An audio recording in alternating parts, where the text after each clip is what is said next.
Hello my dear friends, मैं आप सभी लोगों को निहंग इंग्लिश क्लास में फिर से स्वागत करता हूं। तो आज के इस क्लास में हम लोग सीखने जा रहे हैं इंडेफिनिट टेंस के बारे में।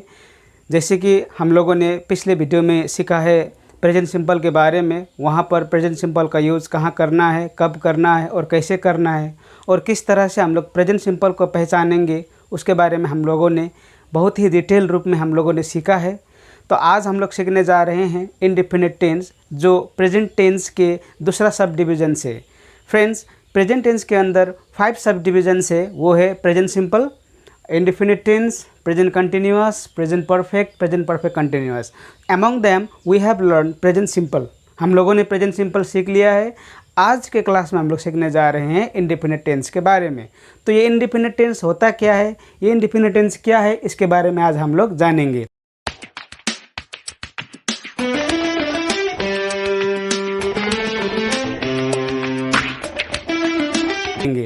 इंडेफिनिट टेंस का मतलब होता है जो डेफिनेट नहीं होता है, जो काम हम लोग हर रोज़ करते हैं। जैसे कि मैं पढ़ता हूँ, मैं खेलता हूँ, मैं सोता हूँ, मैं देखता हूँ, मैं हंसता हूँ। ये चीज़ जो है जो हम लोग डेली लाइफ में करते हैं, लेकिन डेफिनेट नहीं होता है। जैसे कि फ्रेंड्स, मुझे बोलना है मैं किताब पढ़ता हूँ, इसका मतलब ये नहीं है कि मैं हर रोज़ पढ़ता हूँ, मैं कभी कभी नहीं भी पढ़ता हूँ, तो ये डेफिनेट नहीं हुआ। जैसे कि मैं स्कूल जाता हूँ, लेकिन मैं कभी कभी नहीं भी जाता हूँ। जैसे कि संडे को हम लोग स्कूल नहीं जाते हैं, ये तो सभी को मालूम है कि नहीं। जैसे कि वह खेलता है तो वो कभी कभी नहीं भी खेलता है। तो जो चीज़ डेफिनेट नहीं होता है उसी को ही इंडेफिनेट बोलते हैं। तो इंडेफिनिट टेंस को हम लोग कैसे पहचानेंगे? सबसे पहले हम लोग जानेंगे इंडेफिनिट टेंस को हम लोग हिंदी में अगर देखा जाए तो उसको ता, ते, ती को देखकर हम लोग पहचानते हैं। ता, ते, ती। जैसे कि वह जाता है, वह खाता है, वह पढ़ता है, वह सोता है, वो सोती है, वो खेलता है। हर वाक्य के लास्ट में ता, ते, ती आ रहा है, तो वो है हम लोगों का क्या? Indefinite tense. ओके, तो हम लोगों का क्या है? Indefinite tense. तो इंडेफिनिट टेंस में ऑक्सिलरी वर्ब के रूप में हम लोग डज और डू को लेते हैं। यहाँ पर फ्रेंड्स हम लोग इज MR का उपयोग नहीं करते हैं, डज और डू को हम लोग यहाँ पर लेते हैं। अब ये डज क्या है? Does is singular. डू क्या है? Do is plural. अब ये सिंगुलर और प्लूरल होता क्या है? अगर कोई नया व्यूअर इसको देख रहा है और कंफ्यूज हो रहा है ये सिंगुलर और प्लूरल को लेकर, तो सिंगुलर और प्लूरल को लेकर मैंने एक सेपरेट वीडियो बनाया है नंबर के बारे में। तो उसको आप मेरा वीडियो में जाकर उसको देख सकते हो। उसको समझ के अगर आप इसको देखते हैं तो बहुत ही अच्छी तरह से आप इसको समझ में आएगा। ओके, तो सिंगुलर डज हुआ, डू प्लूरल हुआ। अब यहाँ पर ये अस्टरसिक मार्क्स बोलता है इसको, इसका नाम है अस्टरसिक। ओके, जो इंपॉर्टेंट चीज़ों को दिखाने के लिए ये साइन का यूज़ हम लोग करते हैं। इसका नाम क्या है? अस्टरिस्क। ओके, ASTERSI क्या? अस्टरिस्क। ओके, तो do, does, do and does are used in 3 types of sentence. तो डू और डज को हम लोग 3 टाइप के वाक्य में करते हैं। 3 प्रकार के वाक्य में हम लोग डू और डज का उपयोग करते हैं। ओके, वो क्या है? आपका नेगेटिव हुआ फर्स्ट, जिसको हम लोग हिंदी में बोलते हैं नकारात्मक या तो नहीं। दूसरा हो गया इम्फैटिक, जहाँ पर जोर देता है। जोर देना मतलब वो जाता तो है, वो खाता तो है, वो पढ़ता ही है, वो अवश्य सोता है। This kind of sentence is called in English emphatic sentence. Okay, and the third one is what? Question. प्रश्न में हम लोग डू डज का उपयोग करते हैं। ओके, तो आई, यू, दे, वी और प्लूरल नेम्स। प्लूरल नेम्स का मतलब होता है आपका more than one names. More than one names, एक नाम से ज़्यादा नाम जब भी हम लोग वाक्य में लगाकर हम लोगों को लिखना होता है, बोलना होता है, तो उसको हम लोग प्लूरल नेम्स बोलते हैं। तो आई, यू, दे, वी के साथ हम लोग डू का उपयोग करते हैं। ही, she, it, name, ETC। ETC का फुल फॉर्म होता है एटसेट्रा। इसके साथ हम लोग लगाते हैं डज। तो डू, उसके साथ हम लोग वर्ब का फर्स्ट फॉर्म, वो भी प्लूरल नंबर में। तो वर्ब में भी सिंगुलर प्लूरल होता है फ्रेंड्स। जैसे कि मैंने बोला है कि नंबर के बारे में अगर आपको पढ़ना है तो मेरा सेपरेट वीडियो में आप पढ़ सकते हो। उसी तरह डज में भी हम लोग वर्ब का फर्स्ट फॉर्म में भी प्लूरल नंबर हम लोगों को लगाना पड़ता है।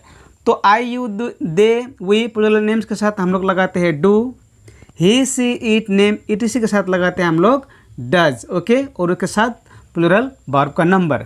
तो चलिए जानते हैं फ्रेंड्स हम लोग अब फॉर्म्स ऑफ वर्ब के बारे में जानते हैं। वर्ब का फॉर्म्स कितना होता है? वर्ब का फॉर्म्स 3 होता है। पहला जिसको बोलते हैं हम लोग बैस फॉर्म, या तो इसको बोलते हैं इंग्लिश में स्लाइस, ओके, या तो प्रेजेंट टेंस, इसको हम लोग V1 शॉर्टली बोलते हैं। इसी तरह पास्ट टेंस जिसको हम लोग V2 बोलते हैं, ओके। उसी तरह पास्ट पार्टिसिपल V3 जिसको हम लोग बोलते हैं।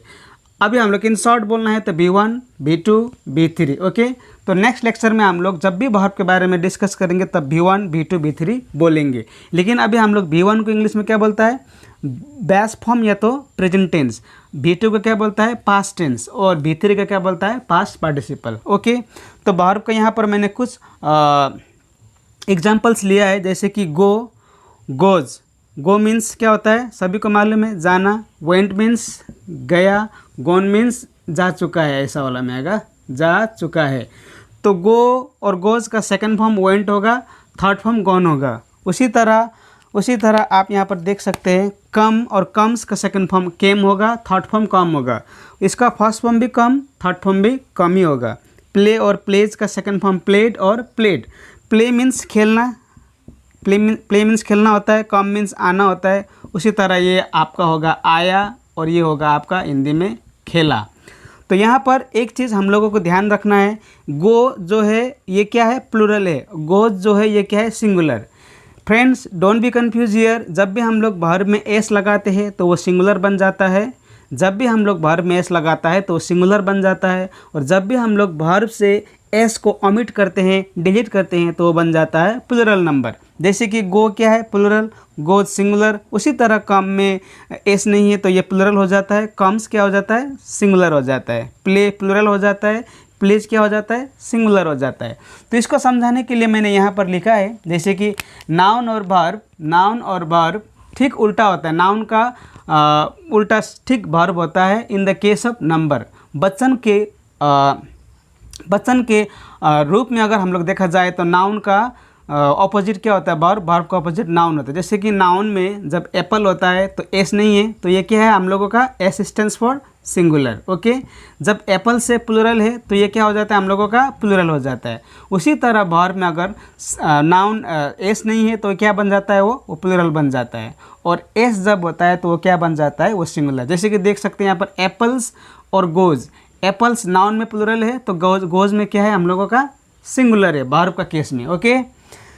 तो चलिए, अब ये हो गया वर्ब का फर्स्ट फॉर्म, ये सेकंड फॉर्म, या थर्ड फॉर्म। अब हम लोगों ने क्या सीखा? डू और डज को हम लोग यहाँ पर यूज़ करेंगे। अभी हम लोग सीख रहे हैं, right now we are learning what indefinite tense, and in indefinite tense we use as auxiliary verbs does and do, and does is singular, do is plural. With what personal pronouns we use does, and with what personal pronouns and nouns we use do. Here I have already discussed, okay. तो how to identify a sentence, whether sentence is indefinite tense, ता, ते, ती को देखकर हम लोग पहचानते हैं, ओके। लेकिन इट डजंट मीन दैट हर वाक्य जहाँ पर लास्ट में ता, ते, ती आता है वो इंडेफिनिट टेंस ही है, ऐसा नहीं है। क्योंकि बहुत सारा वाक्य है जहाँ पर ता, ते, ती होते हुए भी they are not indefinite tense. For examples मैंने यहाँ पर लिखा है वह पिता है, यहाँ पर भी तो ता है ना, वह पिता है।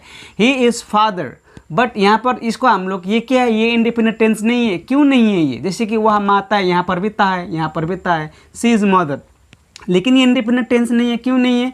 क्योंकि no action is done by subject. Subject के द्वारा यहाँ पर कोई काम नहीं कर रहा है। सब्जेक्ट के द्वारा यहाँ पर कोई काम नहीं कर रहा है, इसीलिए क्या है? ये इंडिपेंडेंट टेंस नहीं है, ये प्रेजेंट सिंपल है, ओके। अगर यहाँ पर सब्जेक्ट के द्वारा काम किया होता तो वो क्या बन जाता है? Independent tense. अभी देखिए यहाँ पर वह पिता है, यहाँ पर तो वो क्या है वो बता रहा है, वो क्या करता है ये नहीं बता रहा है। जैसे कि वह माता है, यहाँ पर वो क्या है ये बता रहा है, वो क्या करती है यहाँ वो उस बारे में यहाँ पर बात नहीं किया, इसीलिए these are not independent tense, okay. तो इंडिपेंडेंट टेंस है या नहीं किस तरह से हम लोग पहचानेंगे? हम लोग पहचानेंगे कि वहाँ पर सब्जेक्ट के द्वारा कोई कार्य कर रहा है या नहीं। अगर नहीं कर रहा है तो वो प्रेजेंट सिंपल है, अगर कर रहा है तो वो इंडिपेंडेंट टेंस है। तो यहाँ तक हम लोगों का क्लियर। तो चलिए आते हैं अब हम लोग एग्जाम्पल में। वह स्कूल जाता है, देखिए वह स्कूल जाता है, वो जा रहा है ना स्कूल, ये काम कर रहा है, वह स्कूल जाता है। तो he goes to school, he goes to school, यहाँ पर गोज़ सही होगा, गो यहाँ पर गलत होगा। क्यों? क्योंकि ही सिंगुलर है, तो सिंगुलर के साथ हम लोगों का सिंगुलर ही बैठेगा। जैसे कि गोज़ क्या है? Goes is singular, okay. He goes to school. अभी दूसरा है, वह ज़रूर स्कूल जाता है। ज़रूर मीन्स स्कूल जाता तो है, means what, we are emphasising on this sentence. इस सेंटेंस में हम लोग जोर दे रहे हैं, वह अवश्य स्कूल जाता है। तो ही डज। जब भी हम लोग एम्फैटिक या तो नेगेटिव या तो क्वेश्चन बनाना पड़ता है, in the case of indefinite tense we have to use do और डज। डू और डज हम लोग को उपयोग करना है, लेकिन वो देख के, अभी सब्जेक्ट क्या है ही, तो ही के साथ क्या लगाते हैं हम लोग, डज। तो he does go to school और गोज टू स्कूल क्या होगा, he does go to school और goes to school, he does go to school होगा। क्योंकि अभी हम लोगों ने क्या सीखा, जब भी डू और डज हम लोग यूज़ करते हैं, जब भी डू और डज हम लोग यूज़ करते हैं, तब क्या लगाना पड़ता है, वर्ब का फर्स्ट फॉर्म वो भी प्लूरल नंबर। वर्ब का फर्स्ट फॉर्म वो भी क्या लगाना पड़ता है हम लोगों को, plural number. Okay, he does go to school. अब नंबर 3 में आते हैं, क्या वह स्कूल जाता है, this is what, question, this is question. So यहाँ पर हम लोग क्या यूज करते हैं, डज। क्यों डज यूज करते हैं, because he is singular. Does he go to school, यहाँ पर गोज नहीं होगा। अभी हम लोगों ने यहाँ पर डिस्कस किया, जब भी डू डज वाक्य में आते हैं तो हम लोग वर्ब का फर्स्ट फॉर्म वो भी प्लूरल नंबर में यूज करते हैं। वर्ब का फर्स्ट फॉर्म वो भी प्लूरल नंबर में। Does he go to school, ये हो गया हम लोगों का प्रश्न, ये हो गया नेगेटिव। क्योंकि हम लोगों ने अभी सीखा, in 3 types of sentence only we can use do and does in indefinite tense. Indefinite tense में 3 प्रकार के वाक्य में ही हम लोग डू और डज को उपयोग करते हैं। कौन स्कूल जाता है, ये क्या हुआ हम लोगों का, ये क्वेश्चन हुआ। ये कौन सा क्वेश्चन है, this is WH question. Okay, who go to school, who goes to school, यहाँ पर होगा goes, who goes to school. यहाँ पर गो नहीं होगा, क्योंकि कितना आदमी के बारे में बोला गया है, यहाँ पर एक ही आदमी के बारे में बोला गया है, इसीलिए हु गोज टू स्कूल। अब यहाँ पर डज का उपयोग हम लोगों ने नहीं किया है, जबकि ये क्वेश्चन है, ये WH क्वेश्चन हु के केस में हम लोग डू और डज को उपयोग नहीं कर सकते हैं, क्योंकि उसको एक्सेप्शन बोला जाता है। अब ये एक्सेप्शन होता क्या है, एक्सेप्शन मीन्स अपवाद। Okay, like I is a singular word, okay, I is a singular word, but we use do with I. I singular होते हुए भी, एक वचन होते हुए भी हम लोग उसमें डू का उपयोग करते, क्यों, जबकि डू तो प्लूरल ऑक्सिलरी वर्ब है, जबकि डू तो प्लूरल ऑक्सिलरी वर्ब है, but this is called exception case, अपवाद बोलता है इसको। उसी तरह हु के साथ ये क्वेश्चन होते हुए भी हम लोग यहाँ पर डज और डू का उपयोग नहीं कर सकते हैं। तो अभी हम लोगों ने यहाँ पर गोज लिया, वाई, बिकॉज कौन स्कूल जाता है, here single person is there. Okay, तो यहाँ पर होगा कौन कौन स्कूल जाते हैं, so more than 1 person is there. अब यहाँ पर कौन कौन, एक से ज़्यादा, who go to school, goes नहीं होगा। क्यों नहीं होगा, क्योंकि go is plural. So who here is acting as plural, who यहाँ पर प्लूरल के रूप में एक्टिंग कर रहा है यहाँ पर। ओके, सिंगुलर के रूप में एक्टिंग नहीं कर रहा है, यही हूँ था यहाँ पर, लेकिन यहाँ पर कर रहा था सिंगुलर के रूप में एक्टिंग कर रहा था। ओके, तो यहाँ पर प्रश्न को देखकर हम लोगों ने हु तो दोनों जगह में लगाया है, but here is more than 1 person there, यहाँ पर एक पर्सन है, इसलिए यहाँ पर गो। अब यहाँ पर भी हम लोग डू डज की यूज़ नहीं कर सकते हैं। क्यों नहीं कर सकते हैं, because that is called exception case. Okay, तो अभी हम लोग आते हैं 6 नंबर, वह स्कूल नहीं जाता है, वह स्कूल नहीं जाता है, this is negative, this is negative.